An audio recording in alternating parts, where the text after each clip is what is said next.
Bahkan saya membaca berita Pak di 2025 itu banyak sekali temuan-temuan mengenai imigran gelap melalui TPPO. Yang mau saya tanyakan Pak, berapa persen sih wilayah rawan yang terpantau oleh Bakamla? Kan kita tahu, yang saya tahu ada beberapa wilayah-wilayah itu sebenarnya itu menjadi jalur TPPO. Apakah wilayah-wilayah itu terpantau atau tidak? Karena ini juga sangat mengkhawatirkan karena secara umum saya membaca dari penegakan hukum ini kayaknya secara umum, tapi beberapa poin permasalahan-permasalahan di laut terkait kejahatan, pelanggaran justru beberapa tuh tidak masuk dalam laporan yang Bapak sajikan kepada Komisi 1. Mungkin itu saja yang bisa saya sampaikan. Terima kasih. Wassalamualaikum warahmatullahi wabarakatuh. Waalaikumsalam warahmatullahi wabarakatuh. Bapak Ibu Saudara sekalian, ini sudah jam 12 lewat 2 menit. Jadi untuk rapat kita diperpanjang dulu sampai jam 13 ya. Selanjutnya kami persilahkan Ibu Nurul Arifin. Terima kasih Ketua. Saya langsung pada Bakamla yang pertama. Saya lihat di slide 10 ya, termasuk seperti yang ditanyakan Bu Sarifah tadi. Di sini tidak dimuat TPPO Pak, tentang TPPO.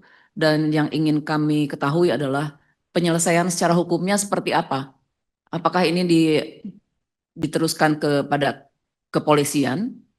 Terus bagaimana dengan kasus-kasus yang Bapak temukan ini di lapangan di tengah laut? Seperti apa penyelesaiannya? Mungkin Bapak bisa menyebutkan berapa kasus, kemudian berapa kasus yang sudah selesai. Itu pengen kami ketahui juga Pak. Itu yang pertama. Yang kedua Pak, ini masih di slide 10 ya. Bapak kan tadi banyak mengeluh tentang program-program yang tidak bisa diberikan anggaran begitu, tidak terdukung. Ini di slide 20 begitu. Nah, kalau kami melihat Pak di slide-slide di item-item yang tidak didukung oleh anggaran, bukankah ini berarti bahwa anggarannya ada di kementerian lain atau di institusi lain atau di lembaga lain begitu? Karena kalau isinya cuma mengeluh kurang anggaran, tapi ternyata di sana misalnya di kepolisian ataupun di di TNI AL ataupun di KKP ataupun di kepolisian itu sudah terpenuhi begitu. Jadi mungkin seharusnya kita juga dikasih tahu anggaran di kementerian lain itu di institusi lainnya berapa begitu. Jadi mungkin Bapak memang tidak diberikan karena anggaran tersebut sudah masuk ke kementerian-kementerian lain begitu Pak. Sehingga Bapak diajak dikolaborasi di sini untuk sama-sama melakukan latihan.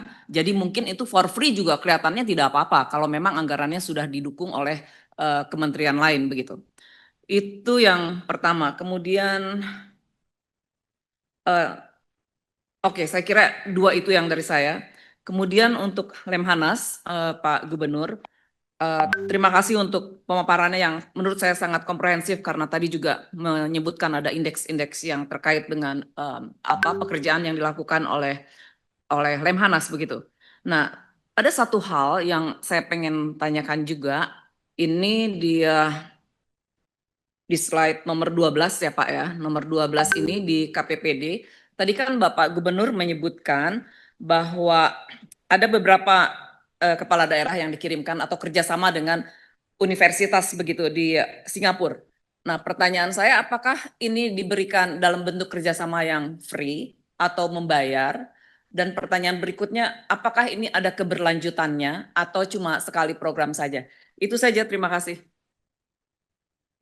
Terima kasih Bu Nurul Arifin. Terus di meja pimpinan ini ada Pak Wakil Ketua Anton, kami persilahkan. Terima kasih pimpinan. Assalamualaikum warahmatullahi wabarakatuh. Langsung saja saya ke Bakamla. Kondisi geopolitik dan hukum maritim Indonesia saat ini berada dalam persimpangan jalan yang sangat serius, Pak. Berdasarkan putusan MK nomor 180 garing PU strip 23 Romawi garing 2025, esensi Bakamla kini memiliki batas waktu yang sangat jelas. Latar belakangnya, gugatan oleh pelaku usaha maritim Lukman Joni terhadap Undang-Undang Nomor 32 Tahun 2014 tentang Kelautan. Mandat MK, pemerintah dan DPR wajib menyusun undang-undang khusus untuk mengatur Bakamla secara komprehensif dalam waktu maksimum 2 tahun. Konsekuensinya Pak, jika hingga akhir tahun 2027 undang-undang tersebut belum disahkan, seluruh dasar hukum operasional Bakamla dinyatakan tidak berlaku. Putusan MK nomor 180 tadi Pak, memberi tenggat waktu yang sangat jelas. Desember 2027 bagi Bakamla untuk memiliki undang-undang khusus. Namun kalau hasil prolegnas tahun 2020 ini menunjukkan bahwa RUU Keamanan Laut tidak masuk dalam prolegnas prioritas 2026. Pertanyaannya Pak, mengingat Bakamla sedang berlomba dengan waktu, bagaimana strategi lobby konkret dari Bakamla untuk memastikan RUU ini tidak tercecer di tengah hiruk-pikuk politik 2026? Jika hingga pertengahan 2027 tanda-tanda pengesahan belum terlihat, apa rencana darurat contingency plan Bakamla agar penegakan hukum di laut tidak mengalami kekosongan legalitas yang bisa dieksploitasi oleh pelaku kejahatan internasional? Yang kedua Pak, Bakamla kini hanya